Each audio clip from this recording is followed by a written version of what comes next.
Welcome to all of you. तो आज हम लोग स्टार्ट करने वाले हैं यूनिट 3। पेपर चल रहा है non parametric method and regression analysis का, सेमेस्टर 5 का ये पेपर नंबर 1 है और अब तक हम लोगों ने यूनिट 1 एंड यूनिट 2 कंप्लीट कर ली है। यूनिट 3 में हमारा जो टॉपिक है ऑर्डर स्टैटिस्टिक्स, ये हमें पढ़ना है। ऑर्डर स्टैटिस्टिक्स एक ऐसा टॉपिक है जो मोस्ट इम्पॉर्टेंट टॉपिक है। भले ही ये सेम 5 के सिलेबस में रखा गया हो, लेकिन आपने जब इन्फ्रेंस पढ़ा था उस समय एमएलई निकाला था जब यूनिफॉर्म डिस्ट्रीब्यूशन का, तो आपने ऑर्डर स्टैटिस्टिक्स का यूज किया था। उसके अलावा और भी बहुत सारी सिचुएशंस ऐसी थी जहां पर ऑर्डर स्टैटिस्टिक्स का यूज हुआ था और इसके बारे में आपको अब तक बस थोड़े थोड़े इंट्रोडक्शन ही दिए गए हैं। लेकिन अब समय आ गया है कि हम लोग ऑर्डर स्टैटिस्टिक्स को कम्प्लीटली पढ़ें, ये होती क्या है, इसकी ज़रूरत क्या है और ये सिलेबस में है तो किस वजह से है। तो चलिए ऑर्डर स्टैटिस्टिक्स को हम लोग समझते हैं। ऑर्डर स्टैटिस्टिक्स की अगर हम बात करें तो सबसे पहले ये ऑर्डर स्टैटिस्टिक्स होती क्या है, हम इसके बारे में जानेंगे। जब भी कभी हमारे पास कोई पॉपुलेशन होती है और हमें उसका पीडीएफ और सीडीएफ पता होता है इस तरीके से, तो स्टडी के लिए हम अपनी इस पॉपुलेशन से एक एन साइज़ का सैंपल सेलेक्ट करते हैं और सैंपल की स्टडी करके पॉपुलेशन के बारे में या उनके पैरामीटर्स के बारे में हम कमेंट देते हैं।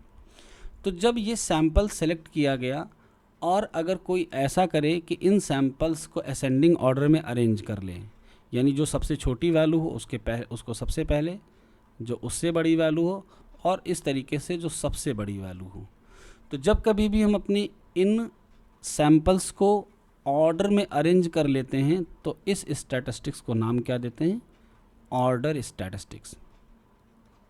अब आप में से किसी के मन में ये सवाल तो आ ही सकता है कि ज़रूरत क्या थी। सबसे पहले जब हम इन सैंपल्स लिए थे तो कभी ऐसी बात नहीं की थी और हमारे सारे काम हो रहे थे। जैसे कि पॉपुलेशन के मीन को एस्टिमेट करना था तो हम इसके लिए सैंपल मीन बना लेते थे और पॉपुलेशन के मीन को एस्टिमेट कर लेते थे। सिग्मा स्क्वायर को एस्टिमेट करना होता था तो इन्हीं वैल्यू से हम एक नया एस्टिमेटर बनाते थे और इसका यूज करते हुए हम सिग्मा स्क्वायर को भी एस्टिमेट कर लेते थे। तो कहीं भी तो ऑर्डर की ज़रूरत नहीं पड़ी। तो अब आखिर ऑर्डर स्टैटिस्टिक्स की ज़रूरत क्यों पड़ने वाली है। तो अब हम आपको कुछ ऐसे रियल लाइफ एग्जांपल्स बताएंगे जहां पर ऑर्डर स्टैटिस्टिक्स का यूज होता है और वहां पर इनके नाम को बदलकर रिकॉर्ड स्टैटिस्टिक्स भी कर दिया जाता है। तो ये क्या होती हैं हम आपको बताते हैं। चलो मान लेते हैं एक ऐसा गांव है या एक ऐसा शहर है जहां पर हमेशा बाढ़ का खतरा मंडराता रहता है, यानी फ्लड आती रहती है। तो होता क्या है कि जब भी कोई नदी अपने एक लेवल के ऊपर उठती है तो वहाँ पर एक इस तरीके से निशान लगाए जाते हैं। जैसे ये नदी का मिनिमम लेवल मान लेते हैं और इसके ऊपर नदी धीरे धीरे पानी ज़्यादा होने पर बढ़ने लगी तो कहीं पर एक निशान लगाया जाता है मैक्सिमम लेवल का। अब मैक्सिमम लेवल को हम जो भी ये बीच की वैल्यूज़ हैं अगर इनमें तोड़ें तो मैक्सिमम वाले को हम किससे डिनोट कर सकते हैं, एक्सन से, और मिनिमम वाले को x1 से डिनोट कर सकते हैं। अब अगर आपसे कोई पूछे कि इस साल नदी इस वाले निशान तक आएगी, इस बात की प्रोबेबिलिटी क्या है, तो आपको क्या निकालना पड़ेगा, आपको इस nth ऑर्डर स्टैटिस्टिक्स का पीडीएफ निकालना पड़ेगा। पीडीएफ क्या होता है, प्रोबेबिलिटी डेंसिटी फंक्शन। पीडीएफ वो फंक्शन होता है जो हमको x की डिफरेंट वैल्यूज़ पे प्रोबेबिलिटी प्रोवाइड कराता है। तो जब मैक्सिमम लेवल की बात करेंगे तो यहाँ पर पहुँचने के लिए प्रोबेबिलिटी कैलकुलेट करना है तो हमको इस मैक्सिमम की प्रोबेबिलिटी कैलकुलेट करनी पड़ेगी। प्रोबेबिलिटी अगर 90% है या इससे ज़्यादा है तो हम कहेंगे कि नदी जो है खतरे के निशान तक जाएगी। इसके ऊपर जाने पर नदी ऐसे एरिया में आ जाती है जिससे कि जान माल को नुकसान होता है, यानी कि जो भी गाय भैंस हैं इनको हटाना पड़ता है, घरों को सुरक्षित करना पड़ता है, लोगों को अपनी जगह छोड़कर दूसरी जगहों पर जाना पड़ता है। तो ये हमारे लिए इम्पॉर्टेंट तो है। इसके अलावा और कहाँ पर ऑर्डर स्टैटिस्टिक्स को हम यूज़ करते हैं, टेम्परेचर के मामले में। अक्सर आप लोग पेपर में पढ़ते होंगे कि इस साल टेम्परेचर ने पिछले 25 सालों का 100 सालों का रिकॉर्ड तोड़ा। तो वो रिकॉर्ड कब टूटता है, टेम्परेचर जब या तो मिनिमम लेवल पर जाए या फिर मैक्सिमम लेवल पर जाए। गर्मी में जब रिकॉर्ड टूटता है तो टेम्परेचर अपने मैक्सिमम लेवल पर होता है और जब जाड़ों में रिकॉर्ड टूटता है तो मिनिमम लेवल पर होता है। तो ये दोनों ही हमारे लिए इम्पॉर्टेंट हैं। मैक्सिमम लेवल टेम्परेचर का वैसे तो कुछ भी हो सकता है, लेकिन अगर हम अपने एटमॉस्फेयर की बात करें तो मान लेते हैं कि ये मैक्सिमम 50 डिग्री या 49 डिग्री तक जाता है। यहाँ तक भी जाने पर जो प्रोबेबिलिटी है कि इस साल इस टेम्परेचर तक जाएगा, इसकी प्रोबेबिलिटी को हम कैसे निकाल पाएंगे, जब हम लोग nth ऑर्डर स्टैटिस्टिक्स की प्रोबेबिलिटी कैलकुलेट करेंगे। सेम अगर मिनिमम ऑर्डर की चाहिए तो हम फर्स्ट ऑर्डर स्टैटिस्टिक्स की प्रोबेबिलिटी कैलकुलेट करेंगे। मिनिमम में जो सबसे छोटा होता है उसको फर्स्ट ऑर्डर कहते हैं या मिनिमम ऑर्डर कहते हैं, और जो सबसे बड़ा होता है उसको nth ऑर्डर या फिर मैक्सिमम ऑर्डर स्टैटिस्टिक्स कहते हैं। तो आई थिंक सभी को मिनिमम और मैक्सिमम का कॉन्सेप्ट तो क्लियर हो गया। ओके, अब कैसे हम इस सैंपल की मदद से पॉपुलेशन के मैक्सिमम मिनिमम को एस्टीमेट करेंगे, ज़रा इसकी चर्चा भी कर लेते हैं। जब हमने पूरी पॉपुलेशन से एक रैंडम सैंपल n साइज़ का कलेक्ट किया, तो अगर ये सैंपल रैंडम है तो यहाँ से कोई ना कोई तो एक ऐसी वैल्यू ज़रूर आई होगी जो पॉपुलेशन की मिनिमम रही होगी। अब वो मिनिमम सबसे मिनिमम हो सकती है या उससे ऊपर वाली भी हो सकती है, और एक कोई ऐसी वैल्यू ज़रूर होगी जो मैक्सिमम रही होगी। अब वो सबसे मैक्सिमम है या थोड़ा सा उससे कम वाली भी हो सकती है। तो जब इस पॉपुलेशन से हमने एक रैंडम सैंपल सेलेक्ट किया और इसके सैंपल में आई हुई मिनिमम वैल्यू को हम मिनिमम मानते हुए एस्टीमेट करेंगे, तो हम पॉपुलेशन की वैल्यू को भी मिनिमम एस्टीमेट कर सकते हैं। रिज़ल्ट अप्रॉक्सीमेट भी मिल सकते हैं या एक्यूरेट भी मिल सकते हैं। तो डिपेंड करता है कि सैंपल हमारा कितना रैंडम है। जैसे हम एक साल भर के टेम्परेचर से 50 वैल्यूज़ ले लें रैंडमली सेलेक्ट करते हुए, तो उन 50 में कुछ जाड़े की वैल्यू भी होंगी, कुछ गर्मी की भी होंगी, क्योंकि अगर सैंपल रैंडम सेलेक्ट किया गया है तो पूरी पॉपुलेशन को कवर करेगा। और जो ये वैल्यूज़ आई हैं इनको मिनिमम मानते हुए सैंपल की वैल्यूज़ हम पॉपुलेशन की वैल्यू को एस्टीमेट करेंगे इन्फरेंस की प्रॉपर्टी लगाकर, एक्सपेक्टेशन, वेरिएंस, इन सबको ऑपरेट करेंगे। तो चलिए आज हम आपको कम से कम एक प्रूफ तो करवा ही दें मैक्सिमम का या मिनिमम का कैसे होगा, लेकिन उसके पहले थोड़ी सी लैंग्वेज देखिए। Let x1 x2 xn be a random sample of size n taken from the population whose pdf is fx and cdf is capital fx। यहाँ पर रेंज हमको दी नहीं गई है तो हम हमेशा सपोज करके चलेंगे a टू b। फिर जब हमको pdf या डिस्ट्रीब्यूशंस पता होंगे तब हम उनकी रेंज उनके अकॉर्डिंग लेंगे। मिनिमम ऑर्डर को हम x1 ब्रैकेट में लिखने के अलावा y1 से भी डिनोट करते हैं। तो इसमें आप लोग कंफ्यूज मत होना, बस लैंग्वेज को पकड़ना कि ऑर्डर में लिखा है कि नहीं लिखा है।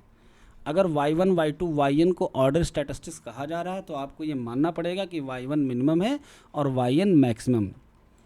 y1 be the minimum value of x1 x2 xn, यानी इनमें से जो सबसे छोटी होगी उसको y1 कह दिया गया। y2 be the next minimum, और इसी तरीके से yn is the maximum value. y1 less than y2 less than yn is known as order statistics of the random sample. This y1 is called first order, y2 is called second order, y3 is third, and so on. yn is nth order. In other words, the observations occupying rth place. अगर हम बीच की किसी भी value को define करना चाहें तो हम उसकी प्लेस को rth मानते हुए rth ऑर्डर स्टैटिस्टिक्स भी कह सकते हैं। Is known as rth order. We denote it by this yr, या फिर x और ब्रैकेट में r लिख के rth ऑर्डर को डिनोट किया जाता है। इसी तरीके से y1 को भी x1 ब्रैकेट में लिख के या फिर y1 minimum, while yn is the maximum. तो अब हम डिराइव करते हैं डिस्ट्रीब्यूशन ऑफ yn, यानी कि nth ऑर्डर स्टैटिस्टिक्स का प्रोबेबिलिटी फंक्शन। चलिए देखते हैं कैसे डिराइव करते हैं। तो जो चीज़ें हमने पहले बेसिक्स पढ़ रखी हैं उनका यूज़ भी करेंगे। जैसे कि हमने पढ़ रखा है कि अगर कैपिटल fx को कैलकुलेट करना हो तो फार्मूला क्या यूज़ करते हैं, probability x is less or equal to x। अब हमारे पास जो पहले से नॉन इन्फॉर्मेशन है वो हमारे पास एक CDF है और एक PDF है और साथ में x की रेंज है, यानी यहाँ से सैंपल लिया गया है। तो PDF पता है, CDF पता है, रेंज पता है, सैंपल यहाँ पर आ चुका है। अब इस सैंपल में कोई भी वैल्यू मिनिमम हो सकती है 1 से लेकर n तक। मिनिमम को या मैक्सिमम को हम लोग ऐसे डिनोट कर रहे हैं। तो अगर हमको इस मैक्सिमम ऑर्डर का PDF निकालना हो तो तरीके क्या क्या हो सकते हैं। पहला तरीका तो ये है कि हम इस मैक्सिमम ऑर्डर का CDF निकालें और उसको डिफ्रेंशिएट करके हम PDF को कैलकुलेट कर लें। तो आज हम इसी तरीके पे बात करेंगे। कल जब हम rth ऑर्डर का डिराइव करवाएंगे तो बिना CDF के डायरेक्ट PDF भी कैलकुलेट किया जा सकता है, ये भी देखेंगे। तो चलिए nth ऑर्डर का CDF कैलकुलेट करते हैं, नोटेशंस पे आते हैं। जब हम nth ऑर्डर का CDF कैलकुलेट करेंगे तो नोटेशंस हमारे कुछ इस तरीके से हो जाएंगे। यहाँ पर ये क्या बताता है, nth ऑर्डर स्टैटिस्टिक्स को, और ये x क्या बताता है, किसी पर्टिकुलर पॉइंट को। क्योंकि nth ऑर्डर स्टैटिस्टिक्स भी होगी तब भी कोई ना कोई पॉइंट पे तो हम उसकी CDF को कैलकुलेट करेंगे, इस पॉइंट के नीचे की प्रोबेबिलिटी कितनी है, तो ये तो हमको एक पॉइंट ही लेना पड़ेगा। अकॉर्डिंग टू डेफिनेशन, अगर हम इसको CDF की डेफिनेशन से ओपन करें तो क्या लिखेंगे, nth order statistics is less or equal to x। अब अगर nth ऑर्डर स्टैटिस्टिक्स को हम डिफाइन करें तो ये क्या है, ये वैल्यू मैक्सिमम वैल्यू है लिए हुए सैंपल से। जो सैंपल n साइज़ का लिया गया उसमें से कोई एक वैल्यू है जो कि सबसे ज़्यादा बड़ी है। अब अगर हम 5 वैल्यू लिख दें 1 2 3 4 5 और हम कहें मैक्सिमम वैल्यू है इससे छोटी, तो बाकी सारी छोटी होंगी कि नहीं होंगी।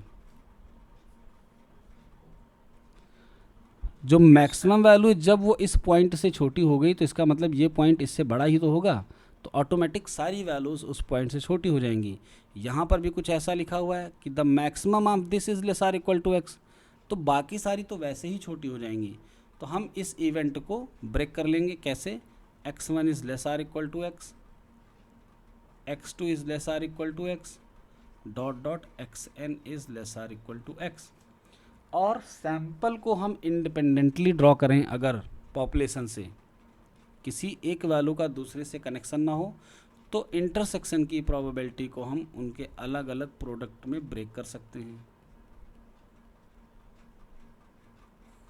और अब इस ब्रेक किए हुए प्रोबेबिलिटी को हम फॉर्मूले के फॉर्म में क्या लिख सकते हैं, ये बन गया x1 का CDF, ये क्या बन गया x2 का CDF, और सिमिलरली ये क्या बन गया xn का CDF। अगर x1 x2 xn एक ही पॉपुलेशन से लिए गए हैं तो पॉपुलेशन का जो भी PDF होगा वो x1 x2 xn का होगा, और इसका जो भी CDF होगा वो भी x1 x2 xn का होगा। तो इसका मतलब x1 x2 xn क्या है, आइडेंटिकल हैं, इसलिए सबके CDF एक जैसे हो जाएंगे, और एक जैसे होने के कारण हम इनको क्या लिखेंगे, होल पावर n। तो ये क्या निकल कर आया, nth ऑर्डर स्टैटिस्टिक्स का CDF। अब अगर हमको क्या चाहिए, PDF, तो हम इसको डिफरेंशिएट कर देंगे विद रिस्पेक्ट टू x। तो डिफरेंशिएशन के बाद जो हमें मिलेगा वो बन जाएगा PDF of nth order statistics. तो चलिए डिफरेंशिएट कर देते हैं इसको x का फंक्शन मानते हुए। तो ये तो nth ऑर्डर स्टैटिस्टिक्स था, इसको डिफरेंशिएट करेंगे तो nth ऑर्डर का हमें PDF मिल जाएगा। और कैपिटल Fx को जब डिफरेंशिएट करेंगे तो पावर में n है, यानी पहले हम इसको x का फंक्शन मानते हुए डिफरेंशिएट करेंगे और फिर इस Fx को फिर से डिफरेंशिएट करेंगे। Fx CDF है तो डिफरेंशिएट करने पर क्या मिल गया, PDF, और x की जो भी रेंज हमें दी जाएगी वो हम लेकर चलेंगे। तो देखिए हम लोगों ने nth ऑर्डर स्टैटिस्टिक्स का क्या डिराइव कर लिया, PDF। अब मान लो हम आपको एक क्वेश्चन दें कि x फॉलो कर रहा है यूनिफॉर्म 0, और आपको बताना है expected value of nth order statistics. तो सबसे पहला काम क्या करेंगे, हम इसका लिखेंगे fx की वैल्यू 1/θ होगी, सबको पता है। दूसरा काम क्या करेंगे, हम इसका कैपिटल Fx लिखेंगे जिसकी वैल्यू क्या होगी x/θ। और अब इनको और इनको यूज करते हुए हम nth ऑर्डर स्टैटिस्टिक्स का क्या लिख लेंगे, PDF। क्या होगा PDF, n x/θ to the whole power n-1, यानी हमने Fx की वैल्यू पुट कर दी। इसकी वैल्यू क्या है 1/θ, और रेंज तो हमको दी ही हुई है 0 से θ, जो रेंज यहाँ पर होगी वही रेंज हम लेकर चलेंगे। तो फाइनली हमारे पास क्या आ गया, nxn-1/θ to the power n, यानी हम लोगों ने nth ऑर्डर स्टैटिस्टिक्स का PDF कैलकुलेट कर लिया। अब जब हमारे पास nth ऑर्डर स्टैटिस्टिक्स का PDF आ गया तो हम यहाँ से expected value of xn, expected value of xn square as well as variance of xn सब कैलकुलेट कर सकते हैं। तो आपके होमवर्क में आज ये है कि आप इन तीनों को कैलकुलेट करेंगे इस वाले एग्जाम्पल पे। कैलकुलेट करके देखना, कहीं पे कोई दिक्कत आएगी तो कल की क्लास में हम इसका डिस्कशन करेंगे। और कल की क्लास में हम आपको minimum order and rth order statistics के PDF और उनके न्यूमेरिकल्स करवाएंगे। ऑर्डर स्टैटिस्टिक्स में एक बात महत्वपूर्ण है, वो ये कि अगर हमको एग्ज़ाम में कभी कोई PDF दिया गया और ऑर्डर स्टैटिस्टिक्स का मीन या वेरिएंस कैलकुलेट करना पड़ा, तो हमें इसका CDF कैलकुलेट करना आना चाहिए, क्योंकि फार्मूले में CDF का यूज़ होता है। मान लो कभी आपको CDF कैलकुलेट करना ना आए तो आप इसको डायरेक्टली भी सॉल्व कर सकते हैं इस फार्मूले से। कैसे, हम आपको करके दिखाते हैं। मान लो हम एक्सपेक्टेशन ऑफ XN कैलकुलेट करते हैं, तो क्या लिखते हैं, रेंज ऑफ X, यहाँ पर XN का PDF लिखते हैं DX, और यहाँ पर एक पॉइंट X लिखते हैं। XN का मतलब कोई एक वैल्यू ही होगी, तो उस वैल्यू को यहाँ पर X लेंगे और इसके PDF को पुट कर देंगे। अगर हम इसके PDF को पुट करते हैं, रेंज मान लो 0 to थीटा है, और अगर PDF पुट करते हैं तो क्या लिखते हैं, fx to the whole power n-1, और साथ में इसके क्या है n इंटू fx dx, यही तो PDF था। तो ऐसी सिचुएशन में हम क्या करते हैं, इस fx को t मान लेते हैं। अब जब इसको डिफ्रेंशिएट करोगे तो इधर क्या आएगा, fx dx is equal to dt। बात करें लिमिट की तो CDF की लिमिट हम निकालेंगे इसके मिनिमम वैल्यू 0 पर, और CDF मिनिमम वैल्यू पर क्या देता है, वैल्यू 0, और CDF में अगर हम x की वैल्यू मैक्सिमम पुट कर दें तो वैल्यू हमको क्या मिलेगी, 1, क्योंकि CDF 0 to 1 ही तो रहता है। तो रेंज में 0 पुट करने पर 0 मिलेगा और थीटा पुट करने पर 1 मिलेगा। इस fx की जगह पे हम t पुट कर देंगे तो ये हो गया t to the power n-1, और साथ में dx की जब क्या पुट कर देंगे, fx dx ये पूरा है, इसकी जगह पे हम dt पुट कर देंगे, और यहाँ पर एक बचा है पॉइंट x, इसकी वैल्यू क्या पुट करेंगे, तो x की वैल्यू को हम लोग, हाँ x की वैल्यू गिवन होगी, ये भी हो सकता है, या अभी आगे जब हम आपको न्यूमेरिकल्स करवाएंगे तो ये सॉल्व करके दिखाएंगे। x की वैल्यू वैसे तो यहाँ से f इनवर्स t पुट की जा सकती है, बट हमको अगर कोई वैल्यू गिवन है जिस पॉइंट तक कैलकुलेशन करनी है तो उसको यूज़ करके हम निकाल सकते हैं। तो अभी आगे ऐसे बहुत सारे सवाल मिलेंगे जिसमें हमको CDF पता भी नहीं होगा, तब भी हम इसकी कैलकुलेशन कर लेंगे इन फार्मूलों की मदद से। तो ये हम आगे चलकर देखेंगे, लेकिन फ़िलहाल के लिए इन सब से बचने का सबसे आसान तरीका है कि हमको CDF मैक्सिमम प्रोबेबिलिटीज़ के आने चाहिए, चाहे आप उनको डायरेक्टली याद करो चाहे कैलकुलेट करके निकालो। कुछ ऐसे क्वेश्चंस आएंगे जहां पर आपसे CDF कैलकुलेट करवाया भी जा सकता है। तो CDF वाले कॉन्सेप्ट सबको क्लियर हैं। कहीं कहीं कोई दिक्कत अगर होती है कैलकुलेट करने में तो हम आपको इनके सवाल भी करवा देंगे। तो आज की क्लास यहीं तक। ऑर्डर स्टैटिस्टिक्स में हम लोग कल की क्लास में कंटिन्यू करेंगे। कल है तो संडे, लेकिन आपकी क्लास होने के चांसेस बहुत ज़्यादा हैं।